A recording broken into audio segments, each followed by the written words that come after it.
कर्म क्षेत्र में कौन बेस्ट माना जाता है? तो स्वाभाविक है, बुद्धि का कारक हम देखें तो बुध को ही माना जाता है। तो यदि कर्म भाव पर बुध की दृष्टि पड़ रही है, तो फिर हम बोल सकते हैं कि कर्म क्षेत्र में ये बंदा अपनी बुद्धि के दम पर बहुत बेस्ट करेगा, इंटेलिजेंट वो होगा ही।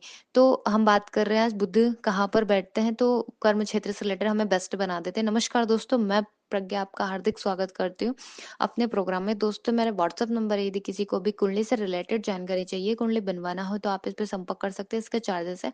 और यदि मेरा प्रोग्राम आपको अच्छा लग रहा है तो लाइक करें, शेयर करें, प्लीज सब्सक्राइब जरूर करें। हम देखें, बुद्ध बुद्धि का कारक होता है और इसको बोलते हैं, हम नारायण से जोड़ के भी देखते हैं। तो बुद्धि के लिए ऑलमोस्ट हम बुद्ध ही सब कुछ डिपेंड करता है, क्योंकि बुद्धि का कारक होता है तो सारा काम यहाँ इंटेलिजेंट और बुद्धि का ही तो बोल सकते हैं, भूमिका ज्यादा होती है हमारी लाइफ में।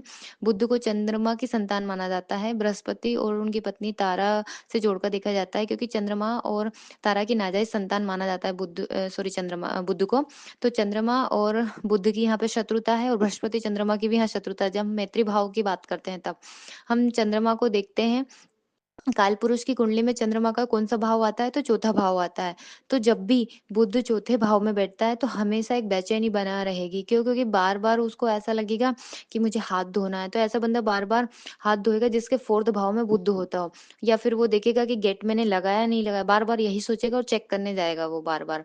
मतलब उसको एक तरह से बोल सकते हो आप, उसको बेचैनी उस चीज की रहेगी। तो बुध यदि फोर्थ भाव में बैठता है तो वो जो चंद्रमा का घर होता है, इसलिए वहां पर वो कंफर्ट फील नहीं करता है। और इससे क्या होगा कि यहाँ देखिए, चंद्रमा को कमजोर नहीं होने देना है। यदि आपकी कुंडली में चंद्रमा भी कमजोर है और मानो नशीली चीजों का एडिक्शन है, तो फिर यहाँ पर बहुत कुछ डैमेज हो जाता है। इसलिए यदि कुंडली में बुध स्ट्रोंग हो रहा हो, मतलब बहुत ज्यादा फ्रेंडशिप हो, और फोर्थ भाव में यदि बुध बैठा हो, तो फिर एक बेचैनी हमेशा ही बनी रहेगी।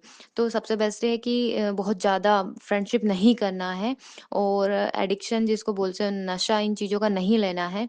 और बुध की सबसे ज्यादा इफेक्ट हम बोलते हैं फोर्थ भाव में बैठकर दसम भाव पर देखने को मिलती है। सबसे अच्छा होता है ये, क्योंकि बुद्धि के दम पर, इंटेलिजेंट के दम पर अपने कर्म भाव के लिए बंदा बहुत ज्यादा बेस्ट कर देता है, पर पर्सनल चीज में, पर्सनल लाइफ में अपने बेस्ट नहीं दे पाता है।